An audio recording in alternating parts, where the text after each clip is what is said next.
thick madam and her iPhones, I sat on the long form in front of my lodge, wondering how I will navigate my way to the local government secretariat, for I have never been there.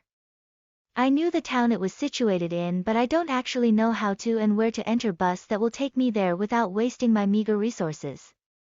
I was given project topic that warranted me to interview some of the key staffs of the local government area. My school is about 3 towns away from my village and another 3 from the local government secretariat. I don't have money to engage in bus trial and error navigation, and the drivers at the motor park were not friendly types. I wanted to know where to get on and off the bus. I decided that the only way to do that intelligently was to stop at my aunt's house in the village and got the information from her. As I entered her compound, I met her taking breakfast with the husband. I greeted and was offered food, which I did not refuse, for my stomach was empty. I narrated my ordeal and was put right on the right course to follow, for she might have guessed why I was seeking for the information. On entering the secretariat compound, I saw many people under one mighty canopy by the east wing and another group in the hall by the west, and both were lost in prayers. On inquiry, I was told that it is the protocol of the secretariat to pray for about 1 hour 30 minutes every Tuesday morning. One wonders why they shared themselves into 2 groups while talking to the same Jesus. After the end of the prayers around 10 after 10, they all gathered in the West Hall for 20 minutes briefing by who I believed must be their spiritual guard. Then, around 11 a.m., I was ushered into the officer of the secretary to the chairman, who attended to me and gave me all I needed. On getting to the ground floor from the man 4th floor office, there was about 7 students from my school that came for the same reason I was there, I guessed.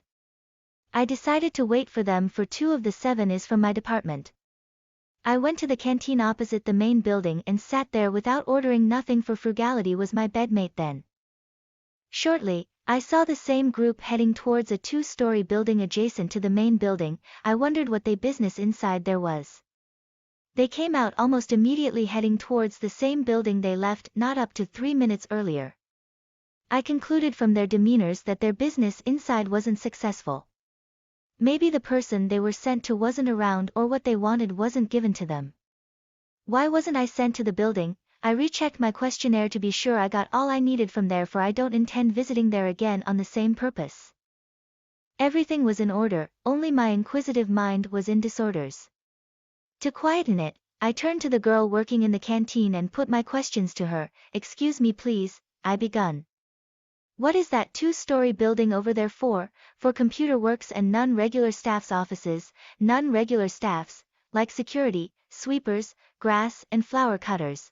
"Oh, thanks a lot, you are welcome." They came down again few minutes after entering the main building, and about 4 gathered around the flag pole in front of the building, while 2 started towards my direction. On approaching, they were murmuring to themselves, and I asked what happened. "Could you imagine telling us to photocopy and submit our questionnaires to the sweepers and come back in 3 days' time?" "You decided on what?" "We decided to wait until they finished their brainstorming, as he said." "Where do we have money and time to come here again? When will their session be over?" "He said he doesn't know." I dusted my ass, bid all of them healthy wait, for that was what it looked like to me. I found my way back to the campus, went to work organizing myself and the work before me. All that was 15 years ago, and most of those students have disappeared from my radar. Some for 15 years, some less. In fact, the girl I had that conversation with is now secretary of the same local government.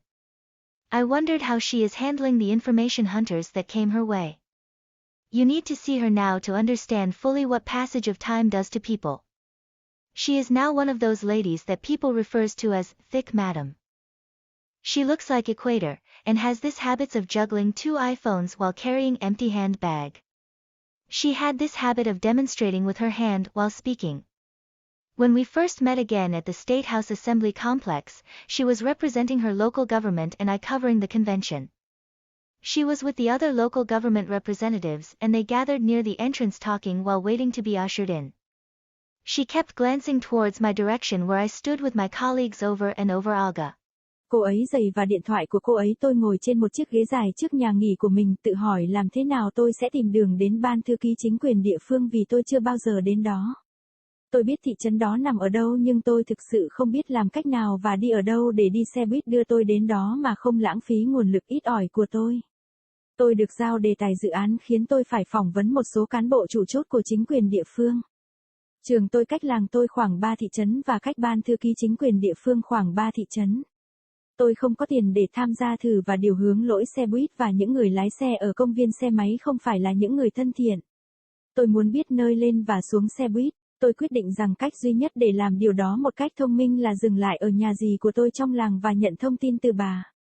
Khi tôi bước vào khu nhà của cô ấy, tôi gặp cô ấy đang ăn sáng với người chồng, tôi chào hỏi và được mời đồ ăn mà tôi không từ chối vì bụng đói. Tôi thuật lại thử thách của mình và được đưa vào đúng lộ trình để làm theo vì cô ấy có thể đoán được lý do tại sao tôi tìm kiếm thông tin. Khi bước vào khu nhà thư ký, tôi thấy nhiều người dưới một tán cây hùng vĩ bên cánh đông và một nhóm khác trong hội trường ở phía tây và cả hai đều chìm đắm trong những lời cầu nguyện. Khi tìm hiểu tôi được biết rằng theo quy định của ban thư ký là cầu nguyện trong khoảng 1 giờ 30 phút vào mỗi sáng thứ ba. Người ta tự hỏi tại sao họ lại chia mình thành hai nhóm trong khi nói chuyện với cùng một Chúa Giêsu. Sau khi kết thúc các buổi cầu nguyện vào khoảng 10 giờ 10 phút, tất cả họ tập trung ở sảnh phía tây trong 20 phút để giới thiệu tóm tắt về người mà tôi tin rằng người đó phải là người bảo vệ tinh thần của họ. Sau đó, khoảng 11 giờ sáng, tôi được dẫn đến vị trí của thư ký với vị chủ tịch đã đến gặp tôi và cho tôi tất cả những gì tôi cần. Khi đi đến tầng trệt từ văn phòng ở tầng 4, có khoảng 7 sinh viên từ trường của tôi đến với lý do giống như tôi đã ở đó mà tôi đoán. Tôi quyết định đợi họ vì 2 trong số 7 người đến từ bộ phận của tôi. Tôi đến căng tin đối diện tòa nhà chính và ngồi đó mà không gọi món gì cho thanh đạm khi đó là bạn cùng giường của tôi. Thoáng chốc tôi thấy cùng một nhóm đi về phía một tòa nhà 2 tầng liền kề với tòa nhà chính, tôi tự hỏi họ kinh doanh gì bên trong đó. Họ đi ra gần như ngay lập tức hướng về cùng một tòa nhà mà họ đã rời đi trước đó không đến 3 phút. Tôi kết luận từ các chỉ số của họ rằng công việc kinh doanh bên trong của họ không thành công. Có thể người họ được gửi đến không ở gần hoặc thứ họ muốn không được trao cho họ. Tại sao tôi không được gửi đến tòa nhà? Tôi đã kiểm tra lại bảng câu hỏi của mình để chắc chắn rằng tôi có tất cả những gì tôi cần từ đó vì tôi không có ý định ghé thăm lại đó với mục đích tương tự. Mọi thứ đều theo trật tự, chỉ có tâm trí tò mò của tôi là rối loạn. Để làm dịu đi, tôi quay sang cô gái làm việc trong căng tin và đặt câu hỏi cho cô ấy, xin lỗi. Tôi đã bắt đầu, tòa nhà 2 tầng đằng kia để làm gì? Đối với công việc máy tính và không có văn phòng nhân viên thường xuyên, không có nhân viên thường xuyên. Như bảo vệ, người quét dọn, máy cắt cỏ và hoa. Ồ cảm ơn rất nhiều, không có chi, họ lại đi xuống vài phút sau khi vào tòa nhà chính và khoảng 4 người tập trung quanh cột cờ phía trước tòa nhà trong khi 2 người bắt đầu đi về hướng của tôi.